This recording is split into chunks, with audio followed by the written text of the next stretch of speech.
Hello friends, good morning. Welcome to your YouTube channel science with Devesh. कैसे हैं आप सभी?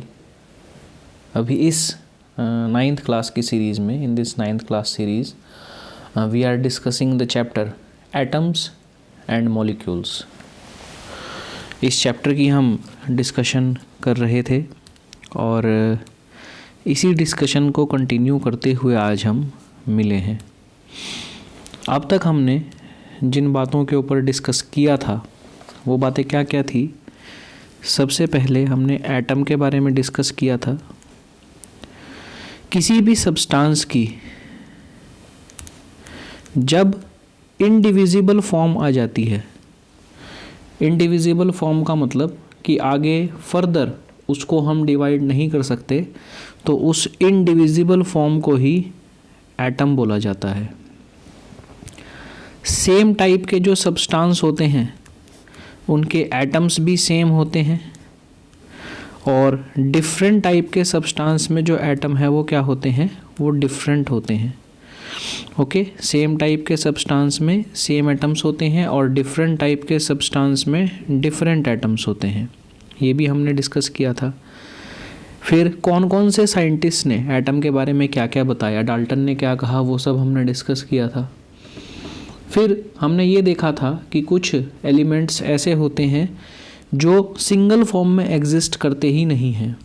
जैसे ऑक्सीजन है, तो ऑक्सीजन की जो इंडिविजिबल फॉर्म आएगी वो O आएगी, लेकिन हमको जो वो एनवायरनमेंट में मिलता है तो वो O2 की फॉर्म में मिलता है। ऐसे ही हाइड्रोजन जो है वो भी H2 की फॉर्म में मिलता है। तो दो या दो से ज़्यादा एटम से मिलकर जब कोई सब्सटेंस एग्जिस्ट करता है, जब किसी सब्सटेंस की स्मॉलेस्ट फॉर्म एग्जिस्ट करती है, तो उसे हम कहते हैं मॉलिक्यूल।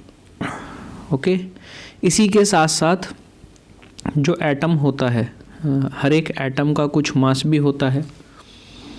सेम एलिमेंट के जितने भी एटम्स हैं उन सब का मास सेम होगा, लेकिन डिफरेंट एलिमेंट के जो एटम्स हैं उनका मास क्या होता है, उनका मास भी डिफरेंट होता है। ऐसा भी हमने डिस्कस किया था, जिसको हमने नाम क्या दिया था, हमने उसको नाम दिया था एटॉमिक मास। फिर हमने ऐसा देखा था कि जब हम एक एटम का एटॉमिक मास निकालने जाएं तो उसको, जैसे हमारे पास टोटल कितने एलिमेंट्स हैं, 118 एलिमेंट्स हैं, तो अगर सारे एलिमेंट्स को हम कार्बन के मास की फॉर्म में रिप्रेजेंट करें तो उसको हम एटॉमिक मास यूनिट बोलते थे। फर्दर IUPAC ने उसको सिर्फ U नाम दिया, जिसको हम यूनिफाइड मास ऐसा बोलते थे। ओके, यूनिफाइड मास के बाद अलग अलग मॉलिक्यूल से मिलके जो कंपाउंड्स बनते थे, तो फिर हमने ऐसा भी देखा था कि किसी कंपाउंड में कौन कौन से मॉलिक्यूल्स आते हैं, तो वो हम कैसे जान सकते हैं, इसके बारे में भी हमने बात की थी। फिर उसके बाद डिफरेंट मॉलिक्यूल से जो कंपाउंड्स बने हैं उन कंपाउंड्स का मॉलिक्यूलर फॉर्मूला क्या होगा, उस मॉलिक्यूलर फॉर्मूला की भी हमने डिस्कशन की थी कि कैसे हम मॉलिक्यूलर फार्मूला बना सकते हैं, कैसे उसे हम लिख सकते हैं।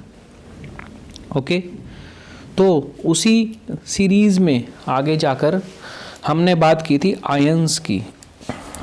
किसकी बात की थी हमने? आयंस की। हमने ऐसा कहा था कि हर एक एलिमेंट के पास कुछ चार्ज होता है, कुछ पावर्स होती हैं, और वो पावर उसे कैसे मिलती हैं? एलिमेंट के अंदर जो इलेक्ट्रॉन है उस इलेक्ट्रॉन का गेन होने की वजह से या उस इलेक्ट्रॉन का लॉस होने की वजह से उसके ऊपर जो चार्ज आता है, जो पावर्स आती हैं, उन्हीं को हम नाम देते हैं आयंस। क्या नाम उनको दिया जाता है? आयंस। ठीक है, तो कैसे हम आयंस को रिप्रेजेंट करते हैं वो भी हमने हमारी NCERT में एक टेबल दिया हुआ है, उसमें देखा था। अब उसी के बेस पे कैसे हम किसी सब्सटेंस का, किसी कंपाउंड का केमिकल फॉर्मूला लिखते हैं, इसकी आज हम डिस्कशन करेंगे। तो सबसे पहले सिंपल फॉर्म से स्टार्ट करते हैं हम, ठीक है ना। अभी हम जो भी जितने भी सिंपलेस्ट कंपाउंड्स हैं, तो उन सिंपलेस्ट कंपाउंड्स को कैसे हम लिखते हैं केमिकल फार्मूला की फॉर्म में, वो देखते हैं, ठीक है। तो दो अलग अलग एलिमेंट से जो सिंपल कंपाउंड्स बनते हैं उनको बाइनरी कंपाउंड्स कहा जाता है। क्या कहा जाता है उन्हें? Binary compounds. क्या कहा जाता है? बाइनरी कंपाउंड्स, ठीक है। अभी पीछे हमने ये जो टेबल किया था, इस टेबल के अंदर हमने अलग अलग एटम की, अलग अलग एलिमेंट्स के आयंस क्या होते हैं, फिर उससे भी पहले हमने ये देखा था कि उनकी वैलेंसीज क्या होती हैं, ठीक है ना। ये हम देख चुके हैं, इसके बारे में हमने टेबल में पढ़ा है। अब इनका फॉर्मूला कैसे लिखते हैं ये हम देखते हैं। सबसे पहले मैं एक एग्जांपल लेता हूँ, जैसे हमें यहाँ पर दिया हुआ है, अगर मुझे हाइड्रोजन और क्लोरीन को मिलाकर हाइड्रोजन क्लोराइड बनाना हो, क्या करना हो? हाइड्रोजन और क्लोरीन को मिलाकर मुझे क्या बनाना हो? Hydrogen chloride. तो वो हाइड्रोजन क्लोराइड मैं कैसे बना सकता हूँ, इसकी अभी हम थोड़ी सी बात करेंगे, ओके। तो कैसे हम इसको लिखते हैं? सबसे पहले तो मैं दो चीज़ों की ज़रूरत पड़ेगी, एक तो सिंबल और दूसरा जिन एलिमेंट से वो मिलकर बना है उनकी वैलेंसी। जैसे अभी हम हाइड्रोजन और क्लोरीन की बात कर रहे हैं, तो हाइड्रोजन का सिंबल होता है H और क्लोरीन का सिंबल होता है Cl। हाइड्रोजन की वैलेंसी होती है 1 और क्लोरीन की वैलेंसी भी क्या होती है? 1, ओके। अब जब हम इनका फॉर्मूला लिखेंगे तो फॉर्मूला कैसे लिखना है? फॉर्मूला के अंदर आप हाइड्रोजन को उठाओ और उसके नीचे वैलेंसी लिखो क्लोरीन की, और क्लोरीन को उठाओ बाद में और उसके नीचे वैलेंसी लिखो किसकी? हाइड्रोजन की। जैसे मैं यहाँ पर लिखता हूँ H, वैलेंसी कितनी है? 1 अगर होता है तो उसको लिखने की ज़रूरत नहीं होती, वो अंडरस्टूड होता है कि अगर कुछ नहीं लिखा है तो वहाँ पर 1 है। और फिर मैं लिखता हूँ Cl। ये हमने डिस्कस कर ही लिया था कि जब भी हम कोई केमिकल फार्मूला लिखते हैं तो उसका रूल है कि पहले मेटल आता है और बाद में नॉन मेटल आता है, ओके। ये तो इजी था बहुत, इसमें तो कोई प्रॉब्लम आनी ही नहीं चाहिए। दूसरा, मैं एक फार्मूला अभी बनाने जा रहा हूँ, वो फार्मूला है किसका?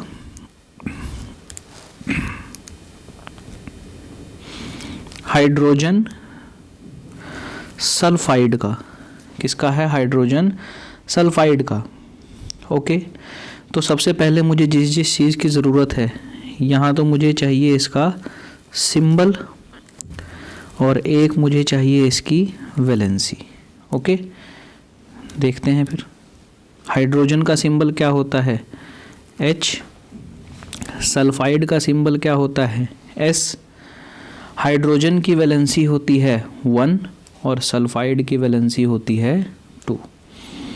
अब रूल क्या कहता है? जैसे हम क्रॉस मल्टीप्लिकेशन करते हैं ना, उसी तरीके से यहाँ पर इनको क्रॉस मल्टीप्लाई कर देना है, ओके। तो सल्फाइड की वैलेंसी चली जाएगी हाइड्रोजन के पास और हाइड्रोजन की वैलेंसी चली जाएगी सल्फाइड के पास। तो क्या बन जाएगा? H के बेस में सल्फाइड की वैलेंसी और साथ में सल्फाइड और बेस में हाइड्रोजन की वैलेंसी जो कि कितनी है? 1। तो मेरा फॉर्मूला क्या बन गया हाइड्रोजन सल्फाइड का? H2S, okay. अभी हम बात कर रहे हैं मैग्नीशियम क्लोराइड की। दो चीज़ें हमें चाहिए। क्या क्या चाहिए हमें? एक तो सिंबल चाहिए, वो हमने यहाँ लिख लिया। मैग्नीशियम का सिंबल है Mg और क्लोरीन का सिंबल है Cl। मैग्नीशियम की वैलेंसी है 2+ और क्लोरीन की वैलेंसी है 1-। ये प्लस माइनस कैसे आता है ये हम नेक्स्ट चैप्टर के अंदर सीखेंगे, अभी हमें उसकी ज़्यादा ज़रूरत भी नहीं है, और प्लस माइनस हमें उतना ज़्यादा अफेक्ट भी नहीं करेंगे। ओके, तो मैग्नीशियम की वैलेंसी जो थी वो चली गई क्लोरीन के पास, और क्लोरीन की वैलेंसी चली गई मैग्नीशियम के पास, तो फॉर्मूला क्या बन गया, MgCl2। अब ये प्लस माइनस हमें इतने ज़्यादा इफेक्ट क्यों नहीं करते हैं, क्योंकि एक पॉजिटिव और एक नेगेटिव जब मिलते हैं तो वो एक दूसरे को बैलेंस कर देते हैं और वो न्यूट्रल कर देते हैं। तो कंपाउंड जो बनता है वो कंपाउंड कैसा बनता है, न्यूट्रल कंपाउंड बनता है। कैसा कंपाउंड बनता है, न्यूट्रल। ओके, आगे हम चलते हैं, कुछ और एग्जांपल्स अगर हम देखें तो हमारे पास एल्यूमिनियम ऑक्साइड, क्या एग्जांपल है, एल्यूमिनियम ऑक्साइड। तो क्लियरली हमको यहाँ पर दिखाई दे रहा है कि एल्यूमिनियम का जो सिंबल है वो है Al, ऑक्सीजन का सिंबल है O, और एल्यूमिनियम के ऊपर जो चार्ज है, जो उसकी वैलेंसी है वो 3+ है, और ऑक्सीजन की 2- है। तो सिंबल लिखो Al और O। ऑक्सीजन की वैलेंसी जो 2 है वो एल्यूमिनियम के पास चली गई, और एल्यूमिनियम की वैलेंसी जो 3 थी वो ऑक्सीजन के पास चली गई, तो Al2O3 ये फॉर्मूला बना एल्यूमिनियम ऑक्साइड का। ऐसे ही कैल्शियम ऑक्साइड जब हम देखेंगे तो कैल्शियम का सिंबल है Ca, ऑक्सीजन का सिंबल है O, और कैल्शियम के ऊपर चार्ज है 2+ और ऑक्सीजन के ऊपर चार्ज है 2-। तो Ca ऑक्सीजन O और दोनों के पास 2 पावर आ जाएगी, Ca2O2। ओके, तो ये बना हमारा कैल्शियम ऑक्साइड। लेकिन आपको यहाँ पर Ca2O2 दिखाई दे रहा होगा, लेकिन इसमें से एक ऑक्सीजन जो है वो रिड्यूस हो जाता है, वो उसकी खुद की प्रॉपर्टी है, हमें उसके भी ज़्यादा टेंशन नहीं लेनी। इसीलिए हम सिंपली इसके फॉर्मूले को क्या लिख देते हैं, CaO। ठीक है, ये सिंप्लीफाइड फॉर्म है कैल्शियम ऑक्साइड की। क्लियर? ओके, तो आगे अब हम चलते हैं कुछ और हमारे फार्मूलाज की तरफ। जैसे सोडियम नाइट्रेट का अगर हम फार्मूला देखेंगे तो हमको दिखाई दे रहा है बिल्कुल सिंपल, सिंबल हमने लगा लिया। सोडियम का सिंबल है Na, नाइट्रेट का सिंबल है NO3। दोनों की वैलेंसी जो है वो 1-1 है, एक की +1 एक की -1, तो फार्मूला क्या बना, NaNO3। इसी तरीके से कैल्शियम हाइड्रोक्साइड की जब हम बात करेंगे, ओके, अब तुम यहाँ पर चेंज क्या देख रहे हो, पहले सिंगल एलिमेंट थे, लेकिन अब क्या हो रहा है, एक एलिमेंट है और दूसरा कंपाउंड है, मिक्सचर है। ओके, तो जब हम कैल्शियम हाइड्रोक्साइड देखते हैं तो कैल्शियम का जो सिंबल है Ca और हाइड्रोक्साइड का जो सिंबल होता है वो OH, मतलब एक ऑक्सीजन और एक हाइड्रोजन को मिलाकर जो कंपाउंड बनता है उसको हाइड्रोक्साइड कहा जाता है। क्या कहा जाता है उसको, हाइड्रोक्साइड। ओके, Ca जो है इसका जो वैलेंसी है वो 2+ है, और हाइड्रोक्साइड की जो वैलेंसी निकल कर आती है वो 1- निकल कर आती है। दोनों की वैलेंसी इंटरचेंज हो जाएगी और ये बन जाएगा CaOH होल ट्वाइस। रूल्स में मैंने पहले भी आपको बताया था कि जब एक एलिमेंट के साथ कोई कंपाउंड जुड़ा हो और उसके ऊपर कुछ पावर हो तो हम ब्रैकेट्स लगाते हैं और ब्रैकेट के बाद उसकी पावर को लिखते हैं। ओके, इसका सिंपल मतलब क्या है कि एक कैल्शियम के साथ 2 ऑक्सीजन अटैच हो रखे हैं और 2 हाइड्रोजन अटैच हो रखे हैं। ठीक है, ये इसका सिंपल मीनिंग है। आगे आता है sodium carbonate. Okay, sodium carbonate में दोबारा Na और कार्बोनेट CO3। कार्बोनेट की जो वैलेंसी है वो 2- और सोडियम की जो वैलेंसी है वो 1+, तो फॉर्मूला क्या बन गया, Na2CO3। अब यहाँ पे तुम देखो Na2, ओके, कोई दिक्कत नहीं है, लेकिन CO3 जो कंपाउंड था उसके बाहर जो वैलेंसी आनी थी वो कितनी आनी थी, 1 आनी है, इसलिए कोई ब्रैकेट लगाने की ज़रूरत नहीं है, वो अंडरस्टूड होता है हमें कि वहाँ पर क्या है, 1। ओके, आगे आता है एमोनियम सल्फेट। क्या आता है, एमोनियम सल्फेट। एमोनियम का जो फॉर्मूला होता है वो NH4 और सल्फेट का जो होता है वो SO4।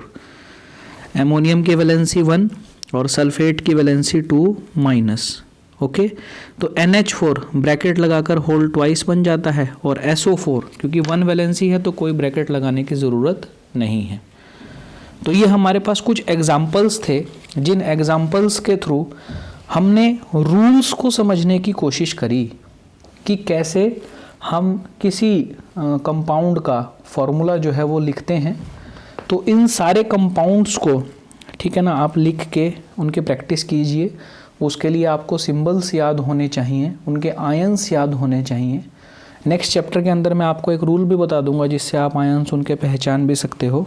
ठीक है, तो टिल देन आप इसको पढ़िए अच्छे से, यहाँ तक इसको आप रीड कीजिए और कोई डाउट हो तो मुझे कमेंट सेक्शन में बताइए। ठीक है, till then good bye. If you like the video hit the like button, share it with your friends and subscribe my channel if you are new for getting new updates. Thank you.